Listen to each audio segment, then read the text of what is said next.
اعوذ باللہ السمیع العلیم من الشیطان الرجیم من حمزہ ونفخہ ونفسہ بسم اللہ الرحمن الرحیم ربی یسر ولا تعسر وتمم بالخیر ربی زدنی علما۔ یہ سورہ آل عمران کا آخری رکوع ہے اور آخری رکوع میں 11 آیتیں ہیں اور اس کی بڑی فضیلت ہے، اور یہ تقریباً اس کی سب آیات تقریباً دعا پر ہی مشتمل ہیں، اور دعا کے ساتھ ساتھ مومنوں کے لیے بشارت اور کافروں کے لیے وعید بھی ہے۔ تو اس کی فضیلت کے ساتھ یہ ہے کہ رسول اللہ صلی اللہ تعالیٰ علیہ وآلہ وسلم اکثر و بیشتر اس کی تلاوت فرمایا کرتے تھے تہجد کے وقت، اور ام المومنین اما عائشہ صدیقہ رضی اللہ تعالیٰ عنہ فرماتی ہیں کہ یہ آخری رکوع آپ صلی اللہ تعالیٰ علیہ وآلہ وسلم تہجد کے وقت اٹھ کر پڑھا کرتے تھے، لیکن یہ اکثر کی بات ہے، ہمیشہ نہیں۔ ہمیشہ آپ صلی اللہ تعالیٰ علیہ وآلہ وسلم کسی بھی نفل کام کو ہمیشہ نہیں کرتے تھے، کیونکہ اگر ہمیشہ آپ صلی اللہ تعالیٰ علیہ وآلہ وسلم کرتے رہتے تو پھر یہ اس بات کی امید تھی کہ اللہ تعالیٰ اسے فرض قرار دیتے گا۔ کیونکہ اس وقت قرآن مجید کا نزول ہو رہا تھا، وحی نازل ہو رہی تھی، اور جبریل علیہ والسلام آتے رہتے تھے، تو یہ اللہ تعالیٰ حکم بھیج کر فرض کر دیتا، تو اب امت کیا کرتی، مشقت میں پڑ جاتی۔ تو اس لیے آپ صلی اللہ علیہ وسلم جو آپ کی پسندیدہ چیزیں بھی تھیں لیکن وہ نفل کے درجے میں تھیں، تو آپ صلی اللہ علیہ وسلم نے کبھی اس کو اپنے یعنی معمول میں رکھا، عمل کیا، اور کبھی اس کو ترک فرمایا۔ لیکن اس کی فضیلت بہت زیادہ ہے اور یہ دعائیہ کلمات ہیں، تو ہمیں بھی چاہیے کہ ہم اس کی تلاوت کریں۔ اگر یہ کہ رات میں تہجد کے وقت نہیں پڑھ سکتے تو رات میں عشاء کے وقت پڑھ لیں، مغرب کے بعد پڑھ لیں، یا صبح کے وقت پڑھ لیں، فجر میں پڑھ لیں۔ کبھی رہ بھی جائے تو کوئی بات نہیں، لیکن یہ کہ عادت بنائیں کہ اکثر اس کو پڑھ لیا کریں، کیونکہ ہمارے پڑھنے سے یہ فرض نہیں ہوگی، لیکن رسول اللہ صلی اللہ تعالیٰ علیہ وآلہ وسلم کی ایک پسندیدہ جو آپ کی یعنی سنت ہے اس پر ہمارا عمل ہو جائے گا، آپ کا پسندیدہ جو ایک طریقہ ہے وہ اس پر ہمارا عمل ہوگا، اور یقیناً کہ جو قرآن مجید کی ایک آیت تلاوت کرتا ہے، ایک بلکہ حرف پڑھتا ہے، تو اس کو 10 نیکیاں ملتی ہیں، ٹھیک ہے، اس کا ثواب بہت زیادہ ہے۔ تو کوشش کیا کریں کہ کبھی رہ جائے تو کوئی بات نہیں، لیکن اس کا معمول بنا لیں کہ اس کو پڑھا کریں۔ اور اس کی فضیلت میں ہم آپ کو ایک مسلم شریف کی حدیث شریف بھی سنا دیتے ہیں کہ آپ صلی اللہ تعالیٰ علیہ وآلہ وسلم نے ارشاد فرمایا کہ 2 نہایت روشن صورتیں سورہ بقرہ اور سورہ آل عمران پڑھا کرو۔ کیا فرمایا کہ 2 نہایت روشن صورتیں سورہ بقرہ اور سورہ آل عمران پڑھا کرو، کیونکہ قیامت کے دن یہ اس طرح آئیں گی جیسے 2 بادل یا 2 سائبان یا پرندوں کے جھنڈ۔ جیسے پرندوں کے جھنڈ نہیں ہوتے جب وہ شام میں اڑ کر جا رہے ہوتے ہیں، آپ دیکھیں کیسے لگتا ہے چھتری کی طرح، یعنی یا جہاز کا پر جیسے، مطلب بہت ایک خوبصورت منظر ہوتا ہے، جھنڈ کا جھنڈ جا رہا ہوتا ہے۔ تو اس طرح سے قیامت کے دن اللہ تعالیٰ کی بارگاہ میں آئیں گی یہ سفارش کرنے کے لیے، اس طرح آئیں گی، انسان کے اوپر یہ سائبان بن جائیں گی، سایہ بن جائیں گی، چھتری بن جائیں گی۔ تو فرمایا کہ یہ جو ہے یا 2 سائبان یا پرندوں کے 2 جھنڈ ہوں، پرندوں کے 2 جھنڈ، جیسے 2 پر ہوتے ہیں نا جہاز کے، 2 جھنڈ ہوں، یہ اپنے ساتھیوں کی طرف سے جھگڑیں گی قیامت کے دن، اللہ کی بارگاہ میں جھگڑیں گی کہ اللہ تعالیٰ کس کے لیے جھگڑیں گی؟ مومن کے لیے، کہ جو مومن ہوگا، منافق کے لیے نہیں، جھگڑیں گی کہ اللہ تعالیٰ یعنی اس کو معاف کر دے، اس کی مغفرت کر دے، تو اپنے ساتھیوں کے لیے جھگڑیں گی۔ تو آپ صلی اللہ علیہ وسلم فرمایا اس کو پڑھا کرو، سورہ بقرہ کا آخری رکوع بھی پڑھا کریں، سورہ بقرہ پڑھا کرو، کیونکہ اس کا حاصل کرنا باعث برکت ہے، اسے چھوڑ دینا موجب حسرت ہے، اور اہل باطل اس کی طاقت نہیں رکھتے۔ کیا مطلب ہے کہ جو جادو ٹونا کرنے والے ہیں، نظر لگانے والے ہیں اور حاسدین ہیں، جو آپ کو نقصان پہنچانے والے ہیں، وہ اس کی طاقت نہیں رکھتے۔ یعنی اگر آپ نے اس کی تلاوت کر لی، سورہ بقرہ کا آخری رکوع 2 آیتیں جو پڑھ لی آپ نے، اور یہ پڑھ لیا، اور آیت الکرسی پڑھ لی، تو اب جو اہل باطل ہیں نا، وہ اپنا جادو ٹونا نظر اور جو بھی کچھ آپ پر کرنا چاہ رہے ہیں وہ واپس ہو جائے گی، وہ آپ پر اثر نہیں کرے گی، اس کے پڑھنے والے پر اثر نہیں کرے گی، یعنی طاقت نہیں رکھتے اہل باطل اس کی۔ تو اس کو پڑھا کریں، اور یہ صورت ہے بھی مدنی، مدینہ شریف میں نازل ہوئی، اس پر سب کا اتفاق ہے۔ سورہ بقرہ، سورہ آل عمران متفق یعنی طور پر جو ہے سب کا، یعنی سب متفق ہیں اس پر کہ یہ مدنی ہے یہ۔ تو میں ابھی 11 آیات جو ہیں، یہ 11 آیات پر مشتمل جو یہ پورا رکوع ہے، اس میں تلاوت کر دیتی ہوں، تاکہ کوئی شخص جیسے کبھی ہوتا ہے کاہلی کی وجہ سے نہیں پڑھ سکتا، وضو کرنے کا دل نہیں چاہ رہا ہے، یا یہ کہ وہ لیٹا ہوا ہے اٹھنے کا دل نہیں چاہ رہا ہے، یا سفر میں ہے، یا کوئی مہمان آ گیا دیر ہو گئی، تو اب وہ کیا کرے کہ وہ سن لے۔ سننے کی بھی بڑی فضیلت اور برکت ہے، سن لے، اور وہ اکثر روزانہ سنتا رہے گا تو کیا ہوگا کہ یاد ہو جائے گی اس کو۔ تو یہ پڑھ لیں. تو ابھی میں اس نشست میں کوشش کروں گی اس رکوع کو ہی پڑھ دوں، اس کا ترجمہ پڑھ دوں، تاکہ آپ دیکھیں کہ کیا اللہ تعالیٰ نے بیان کیا. دیکھیے، ان فی خلق السماوات والارض واختلاف اللیل والنہار لآیات لأولی الالباب الذین یذکرون اللہ قیاما وقعودا وعلی جنوبہم ویتفکرون فی خلق السماوات والارض ربنا ما خلقت هذا باطلا سبحانک فقنا عذاب النار ربنا انک من تدخل النار فقد اخزیتہ وما للظالمین من انصار ربنا اننا سمعنا منادیا ینادی للایمان ان آمنوا بربکم فآمنا ربنا فاغفر لنا ذنوبنا وکفر عنا سیئاتنا وتوفنا مع الابرار ربنا وآتنا ما وعدتنا على رسولك ولا تخزنا يوم القيامة انك لا تخلف الميعاد فاستجاب لهم ربهم انی لا اضيع عمل عامل منكم من ذكر او انثى بعضكم من بعض فالذين هاجروا واخرجوا من ديارهم وأوذوا في سبيلي وقاتلوا وقتلوا لأكفرن عنهم سيئاتهم ولأدخلنهم جنات تجري من تحتها الأنهار ثوابا من عند الله والله عنده حسن الثواب لا يغرنك تقلب الذين كفروا في البلاد متاع قليل ثم مأواهم جهنم وبئس المهاد لكن الذين اتقوا ربهم لهم جنات تجري من تحتها الأنهار خالدين فيها نزلا من عند الله وما عند الله خير للأبرار وإن من أهل الكتاب لمن يؤمن بالله وما أنزل إليكم وما أنزل إليهم خاشعين لله لا يشترون بآيات الله ثمنا قليلا أولئك لهم أجرهم عند ربهم إن الله سريع الحساب يا أيها الذين آمنوا اصبروا وصابروا ورابطوا واتقوا الله لعلكم تفلحون. ترجمہ: بے شک آسمانوں اور زمین کی پیدائش اور رات اور دن کے اختلاف میں، رات اور دن جو بدلتے رہتے ہیں، تبدیلی ہوتی رہتی ہے اس میں، کبھی رات آ گیا کبھی دن آ گئی، کبھی دن آ گیا کبھی رات آ گئی، اور رات اور دن کے اختلاف میں عقل مندوں کے لیے نشانیاں ہیں. کیا ہیں؟ لآیات ہیں. کس کے لیے؟ لأولی الالباب، جو لوگ کھڑے بیٹھے اور اپنے پہلوؤں پر اللہ کو یاد کرتے ہیں اور آسمانوں اور زمین کی پیدائش میں غور و فکر کرتے ہیں. یہاں جو ترجمہ ہے سوچ و بچار کرتے ہیں، یعنی غور و فکر کرتے ہیں.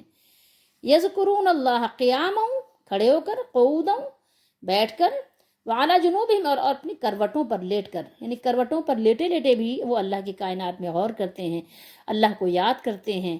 تو وہ کروٹوں پر بھی اپنے مالک کو یاد رکھتے ہیں، غور و فکر کرتے ہیں، سوچ و بچار کرتے ہیں.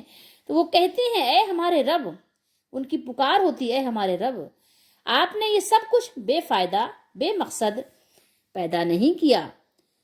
اللہ تعالیٰ نے جو تخلیق فرمائی ہے بے مقصد نہیں ہے، عبث نہیں ہے. مالک آپ پاک ہیں. اللہ تعالیٰ کیا ہے؟ سبحان ہے. سبحانکا، یہ سبحان ایک بہت خوبصورت لفظ ہے اللہ کے لیے. کسی بندے کو نہیں، مطلب بندے پر آپ بندے پر اس کو نہیں بول سکتے، اس پر کسی بندے پر اس کا اطلاق نہیں ہوتا. اللہ سبحان ہے. سبحانکا فقنا عذاب النار، مالک آپ پاک ہیں، بے شک یا پس یا تو یا پھر آپ ہمیں کیا کریں؟ وہ بچا لیں. کس سے؟ آگ کے عذاب سے ہمیں بچا لیجئے. اے ہمارے رب، ربنا، اے ہمارے رب، بے شک جسے آپ آگ میں داخل کریں، یقیناً اسے تو نے رسوا کر دیا، یعنی اللہ تعالیٰ نے اسے رسوا کر دیا، ذلیل کر دیا. اور ظالموں کا کوئی مددگار نہیں، ظالموں کا کوئی بھی مددگار نہیں ہے. سب سے زیادہ جو رسوا کن زندگی انسان کی ہوگی وہ جہنم میں ہوگی، آخرت میں ہوگی. دنیا میں تھوڑی تھوڑی سی رسوائی کے لیے انسان اس کی فکر کرتا ہے کہ کہیں ہماری رسوائی نہ ہو جائے، کہیں ذلت نہ ہو جائے. تو ہمیں آخرت کی ذلت و رسوائی کی بھی فکر کرنی چاہیے. اے ہمارے رب، اے ہمارے رب، 4 مرتبہ یہاں پر اس سورت کے آخر میں، یعنی جو آخری رکوع ہے، 4 مرتبہ ربنا کے ساتھ اس میں اللہ تعالیٰ نے اپنے بندوں کی دعاؤں کو ذکر فرمایا. اے ہمارے رب، بے شک ہم نے ایک پکارنے والے کو سنا. اس کی ہم جب تفسیر پڑھیں گے تو پڑھ لیں گے، ابھی ہم آپ کو صرف ترجمہ سنا رہے ہیں. ہم نے ایک پکارنے والے کو سنا، وہ ایمان کی طرف بلاتا ہے، یہ کہ اپنے رب پر ایمان لاؤ. پھر ہم ایمان لے آئے. ہم نے کیا کیا؟ ہم ایمان لے آئے. اس نے کہا ایمان لے آؤ، اور ہم ایمان لے آئے. فآمنا، ایمان لے آئے، اے ہمارے رب پھر ہمارے گناہ بخش دے، سو آپ ہمارے گناہوں کو معاف کر دیجئے اور ہم سے ہماری برائیاں دور کر دیجئے، جو کچھ ہم نے برائیاں کی ہیں اس کو دور کر دیجئے، وکفر عنا سیئاتنا، دور کر دیجئے، اور ہمیں نیک لوگوں کے ساتھ فوت کیجئے گا، جب ہمارا انتقال ہو تو کیا ہو، نیک لوگوں کے ساتھ ہمیں نیک لوگوں میں شامل کر دیجئے گا۔ ہمارے نبی صلی اللہ علیہ وسلم جس دن آپ دنیا سے تشریف لے گئے اس دن آپ کی اس وقت بھی یہی دعا تھی، رب اغفر لی وارحمنی والحقنی بالصالحین، ٹھیک ہے، نیک لوگوں کے ساتھ ہمیں یعنی فوت کیجئے، ان کے ساتھ یعنی ہمارا معاملہ کیجئے، ان کے ساتھ ہمارا اللہ تعالیٰ بیٹھک ہو، صحبت ہو، اور پھر دعا کیا ہے، اے ہمارے رب اور ہمیں وہ چیز دے، وہ ہمیں عطا فرما جس کا آپ نے اپنے رسولوں کے ذریعے سے ہم سے وعدہ کیا ہے۔ اپنے رسولوں کے ذریعے سے اللہ تعالیٰ نے کیا وعدہ کیا ہے مومنوں سے؟ اللہ تعالیٰ کا وعدہ ہے نا، اور اللہ تعالیٰ اپنے وعدے کے خلاف نہیں کرتا، تو اللہ تعالیٰ سے وہ دعا کر رہے ہیں کہ اللہ جو آپ نے وعدہ فرمایا ہے تو ہمیں بھی مومن بنا دیجئے جن کے لیے آپ کا وعدہ ہے، اور تاکہ وہ آپ کی بات پوری ہو اور ہمیں وہ چیز نصیب ہو تو جس کا وعدہ آپ نے اپنے رسولوں کے ذریعے سے ہم سے وعدہ کیا تھا، اور ہمیں قیامت کے دن رسوا نہ کرنا، اللہ تعالیٰ ہمیں قیامت کے دن ذلیل نہ کرنا۔ مالک بے شک تو وعدے کی خلاف ورزی نہیں کرتا، انک لا تخلف المیعاد۔ اذان کے آخری جو الفاظ ہیں دعا کی اس میں بھی ہم پڑھتے ہیں انک لا تخلف المیعاد، کہ بے شک اللہ تعالیٰ آپ وعدے کی خلاف ورزی نہیں کرتے۔ پہلے تو خود اللہ تعالیٰ نے دعا سکھائی کہ اس طرح سے مومن دعا مانگتے ہیں تو تم بھی اس طرح دعا مانگو، اور پھر اس کے بعد اللہ تعالیٰ نے بیان کیا کہ اللہ تعالیٰ نے جواب کیا دیا، فاستجاب لہم، ان کو کیا جواب ملا اللہ کی طرف سے، پھر ان کے رب نے ان کی دعا قبول کی، وہ جو انہوں نے التجائیں کی تھی قبول کی، اللہ تعالیٰ نے ان کو جواب دیا کہ تم میں سے کسی عمل کرنے والے کا عمل ضائع نہیں کروں گا، لا اضیع، کسی کا عمل اللہ تعالیٰ ضائع نہیں فرمائے گا، کسی کا عمل ضائع نہیں کیا جائے گا، ٹھیک ہے، ضائع نہیں کروں گا، خواہ کوئی مرد ہو یا عورت ہو، اس سے کوئی فرق نہیں پڑتا کہ نیکی کرنے والا کون ہے، یہ نہیں ہے کہ مردوں کا قبول ہوگا، مردوں کو زیادہ ملے گا، عورتوں کو کم ملے گا، ایسا نہیں ہے اللہ کی بارگاہ میں، اگر مرد نیکی کرے گا تو مرد کو ملے گا، عورت کرے گی تو عورت کو ملے گا، ذکر ہو یا انثی ہو، اللہ نے فرمایا من ذکر و انثی او انثی، کہ کسی کا بھی عمل ضائع نہیں کروں گا، خواہ کوئی مرد ہو یا عورت، تم آپس میں ایک ہو۔ ایک کس طرح سے ہیں، ہم جنس ہیں نا، آپس میں رشتے ہیں نا، کوئی میاں ہے، کوئی بیوی ہے، کوئی اماں ہے، کوئی ابا ہے، کوئی بیٹا ہے، کوئی بیٹی ہے، کوئی بہن ہے، کوئی بھائی ہے، تو اس طرح یہ رشتے آپس میں کیا ہیں، ایک ہیں، کوئی خالہ ہے، کوئی ماموں ہے، کوئی چچا ہے، کوئی پھپھی ہے، تو یہ ایک ہی جنس ہے، ہم جنس ہیں، ٹھیک ہے، صرف جنس کا فرق ہے، لیکن انسان ہونے میں تو سب حیوان ناطق ہی کہلاتے ہیں نا، تو یعنی آپس میں مرد عورت کیا ہیں کہ ظاہر ہے سب ایک رشتے میں جڑے ہوئے ہیں۔ پھر جن لوگوں نے ہجرت کی، کیا کیا، فالذین ہاجروا، ہجرت کی، واخرجوا، نکالے گئے اپنے گھروں سے، جن لوگوں نے ہجرت کی اور انہیں ان کے گھروں سے نکال دیا گیا، ان کو ہجرت پر مجبور کیا گیا، اور انہیں میری راہ میں تکلیفیں دی گئیں، اذیت دی گئی، وہ اوذوا فی سبیلی، اللہ کی راہ میں، فی سبیلی میری راہ میں، یہ اللہ تعالیٰ کی طرف سے جواب ہے نا، کہ جب ان کو اللہ تعالیٰ کی راہ میں تکلیفیں دی گئیں، کس کی راہ میں، میری راہ میں تکلیفیں دی گئی، اور انہوں نے جہاد کیا، وقاتلوا وقتلوا، ٹھیک ہے، تو وہ خود بھی شہید ہوئے، قتل ہوئے، اور انہوں نے لوگوں کو مارا بھی، ٹھیک ہے، جہاد کیا اور وہ قتل ہوئے، تو میں ضرور ان کی برائیاں ان سے دور کر دوں گا، اور یقیناً انہیں ایسے باغوں میں داخل کروں گا، وَلَأُدْخِلَنَّهُمْ جَنَّاتٍ تَجْرِي، جن کے نیچے نہریں جاری ہیں، نہریں بہہ رہی ہیں، ٹھیک ہے، یہ اللہ کی طرف سے ثواب ہوگا، ثوابا من عند اللہ، یہ اللہ تعالیٰ کی طرف سے ثواب ہے، بدلہ ہے، اور اللہ ہی کے پاس بہترین ثواب ہے، واللہ عندہ حسن الثواب، اللہ تعالیٰ سے اچھا کوئی صلہ، کوئی بدلہ، کوئی عوض نہیں دے سکتا، سب سے بہترین جو اجر ہے وہ حسن، خوبی، خوبصورتی، تو وہ اللہ کے پاس ہی ہے۔ لا یغرنک، جن لوگوں نے کفر کیا ان کا شہروں میں چلنا پھرنا آپ کو دھوکے میں نہ ڈال دے، وہ شہر میں کیا کر رہے ہیں، خوب شوق ذوق سے خوب مٹر گشتی کرتے ہوئے موج مستی کے ساتھ پھر رہے ہیں، آ رہے ہیں، جا رہے ہیں، کھا رہے ہیں، پی رہے ہیں، تو اس کی وجہ سے مومنوں کو دھوکہ نہ ہو کہ بھائی یہ تو بڑے خوش خرم ہیں، ان کی زندگی تو بڑی خوبصورت ہے، تو کہیں ایسا تو نہیں کہ لوگوں کے دھوکے میں آ جائیں کہ بھائی یہ تو اللہ کے بڑے پیارے ہو گئے ہیں، ہم بھی یہی کریں تاکہ ہمیں بھی یہ ملے، نہیں، اس کا دھوکہ نہیں کرنا ہے، ٹھیک ہے، تمہیں دھوکے میں نہ ڈال دے، متاع قلیل، اللہ نے خود بیان کر دیا، یہ تھوڑا سا فائدہ ہے، متاع قلیل ہے یہ، یہ کوئی زیادہ نہیں ہے، یہ لانگ ٹرم نہیں ہے، یہ بہت تھوڑے سے ٹائم کے لیے ہے، ٹھیک ہے. پھر ان کا ٹھکانہ کہاں ہے؟ جہنم ہے. اللہ تعالیٰ ہم سب کو بچائے. ثم مأواہم جہنم، ان کا ماوا جو ہے وہ جہنم ہے. اللہ تعالیٰ ہم سب کو اس جگہ سے، اس ٹھکانے سے بچائے.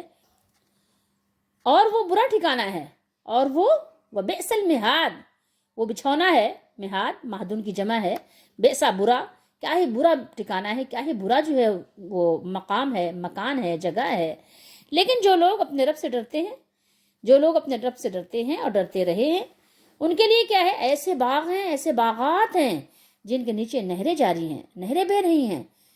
دوبارہ اللہ تعالیٰ نے اس بات کو ریپیٹ کیا، ان کے نیچے نہریں بہہ رہی ہیں، وہ ان میں ہمیشہ رہیں گے. کتنی بڑی کامیابی، ہمیشہ رہیں گے پرسکون، کہیں جانا نہیں، کہیں ہجرت نہیں، کوئی فٹیک نہیں. یہ اللہ کی طرف سے مہمانی ہے.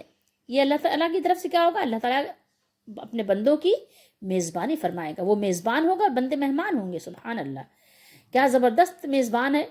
مالک الملک میزبانی فرما رہا ہے اور ہمیں اس نے اپنا مہمان بنایا ہے. مہمان بننے کی دعوت دی ہے، آؤ مہمان بن جاؤ اللہ کے. بڑی زبردست مہمان نوازی ہوگی، ٹھیک ہے. یہ اللہ تعالیٰ کی طرف سے ہے. نزول من عند اللہ، یہ تو اسٹارٹنگ ہے. ابھی کیا کہتے ہیں اس کو؟ تو یہ اللہ کی طرف سے مہمانی ہے. اور جو اللہ کے پاس ہے وہ کیا ہے؟ وہ نیک لوگوں کے لیے بہتر ہے، سب سے اچھا ہے. بہتر ترجمہ ہے یہاں پہ، لیکن وہ سب سے اچھا ہے. خیر ہے للابرار، کس کے لیے؟ ابرار کے لیے. یہ ابرار جمع کا صیغہ ہے. جتنے بھی نیکوکار لوگ ہیں، جتنے بھی اچھے لوگ ہیں، ان سب کے لیے سب سے بہترین تحفہ اللہ کی طرف سے وہ یہی ہے جو اللہ تعالیٰ نے یہاں بیان فرمایا. تو اس کی تلاوت کیا کیجیے. اللہ تعالیٰ ہم سب کو توفیق عطا فرمائے، اور اللہ تعالیٰ ہم سب کو دین اسلام پر استقامت دے اور اس پر قائم دائم رکھے اور اسی پر زندہ رکھے، اسی پر ہمارا ایمان کے ساتھ خاتمہ نصیب فرمائے.